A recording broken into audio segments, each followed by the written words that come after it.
So what's up guys, আজকে আমাদের আয়শা একটা কবিতা বলবে যেটার নাম হচ্ছে মামা ভাগ্নে। তো চলো গাইস, আমরা যে দেখে আসি আয়শা কোথায় কবিতা বলবে। গাইস গাইস আসে 10 মিনিট উপরে কবিতা বলবে গাইস। মামা ভাগ্নে লিখছে লুৎফর রহমান রিটন।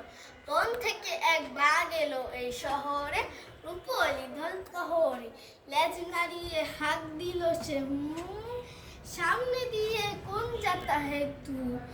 টপকে সাহেব বাড়ির বিরাট দেওয়াল, যাচ্ছিল এক শিয়াল, বাঘ দেখে ওর হিমড়ি খাওয়ার পালা, চোখে দেখে সর্ষে ফুলের মালা, পড়লো শুরু আমতা এবং আমতা, ভুলেই গেল সহজ একে আমতা আমতা।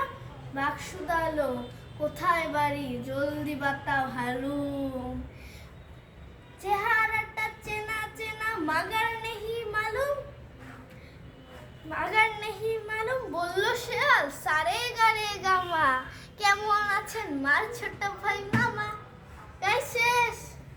গাইস তোমরা কমেন্ট করে দিবা যে ভিডিওটা কেমন হয়েছে তার সম্পর্কে। আর আয়শাও গাইস তো কেমন করে, আর ভবিষ্যতে আরো কি কবিতা নিয়ে আসতে হবে নাকি তা জিজ্ঞাসা করো গাইস।